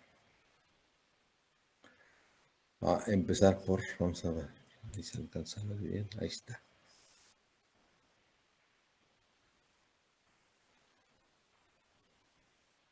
Bueno, ahí esa imagen se me cortó. Bueno, ni hablar. Entonces, aquí lo que quería yo que vieran es esta imagen, que se me cortó, no me había fijado en eso. La médula espinal, a lo largo de la médula espinal, la distribución de sustancia gris y de sustancia blanca es diferente, varía. Aquí todavía alcanzamos a ver. En esta, ahí sería, esta es la médula espinal a nivel de L3. A nivel de L3, vean ustedes, solo hay asta anterior y hay asta posterior. No hay astas laterales, ¿no? Porque las astas laterales, recuerden, solo es de T1 a L2. Luego vemos ahí el otro segmento de médula espinal aquí. Esto es una médula espinal a nivel sacro, a nivel de la médula sacra, a nivel de S3, ¿no? Y entonces, ¿qué observamos ahí? Pues observamos, déjenme.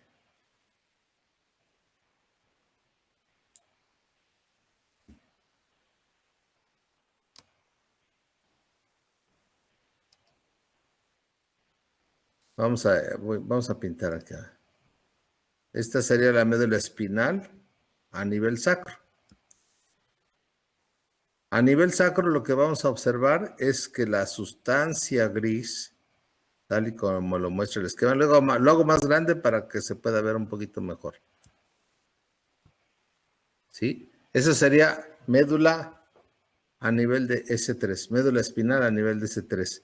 ¿Cómo estaría a nivel cervical? Voy a poner otra imagen y vamos a poner aquí a nivel cervical y luego a nivel dorsal, porque ahí se me cortó la imagen, pero pues ni modo. Ya no me da chance ahí de pintar.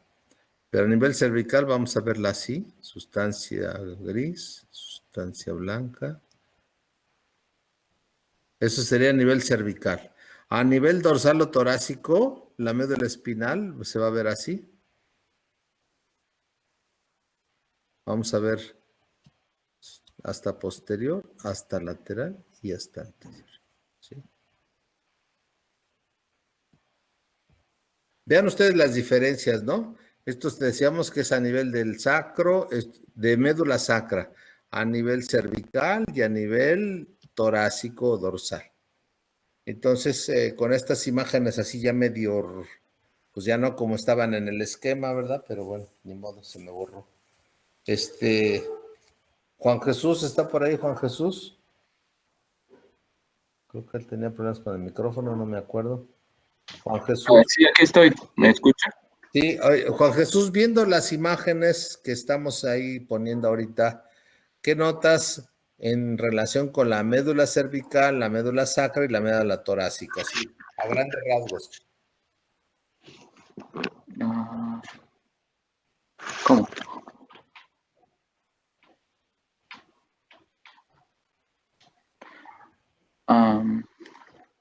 ¿Me escucha? Sí, te escucho.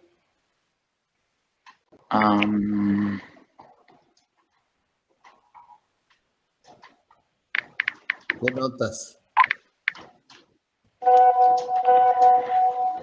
Que las torácicas tienen astas laterales.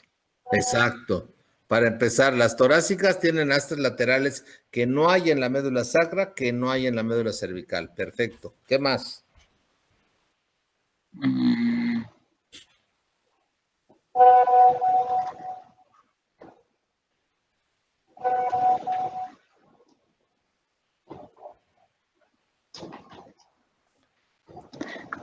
Lo de la sustancia gris, el volumen. Ándale, ¿qué La notas ahí? distribución. Sí, ¿qué notas Es ahí? diferente. Es más grande en las sacras que en las torácicas. Aquí miren ustedes, vean lo que nos acaba de decir Juan Jesús. Vean ustedes a nivel cervical la sustancia blanca, muchísima sustancia blanca. Vean ustedes a nivel de médula sacra, la sustancia blanca es mucho menos. O al revés, podemos decir que a nivel de la médula cervical es mucha sustancia blanca y pues la sustancia gris es menos. Y a nivel sacro es al revés, mucha sustancia gris y poca sustancia blanca. Y a nivel torácico, bueno, pues la presencia del asta lateral, ¿no? Entonces, básicamente eso es a grandes rasgos lo que quisiera que vieran. De todas maneras, por ahí voy a ver cómo puedo restablecer esa imagen porque ahí se me cortó. Pero la intención es ver cómo la médula espinal a cada nivel es diferente. ¿Y a qué se debe esa diferencia? Esas diferencias en la distribución de sustancia gris y sustancia blanca, esas diferencias son debidas Por ejemplo, aquí a nivel de la médula cervical, toda esta sustancia blanca, pues no son más que los fascículos, tanto los fascículos ascendentes como los fascículos descendentes. Hay fascículos que están subiendo, hay fascículos que están bajando, ¿verdad? ¿Sí? Igual acá, ¿no? Entonces, la cantidad de sustancia gris está en relación con la presencia de fascículos ascendentes y fascículos descendentes. Entonces, a nivel sacro, por ejemplo, a nivel sacro, pues los fascículos que bajan hasta acá o los fascículos que suben de aquí, pues ya van a ser más poquitos, ¿no? Mientras que a nivel cervical los vamos a tener todos. Esa es podríamos decir, la explicación del por qué es diferente la distribución de sustancia gris y de sustancia blanca. Y bueno, pues vamos aquí a continuar. Ay, no quiero quitar ahora esto.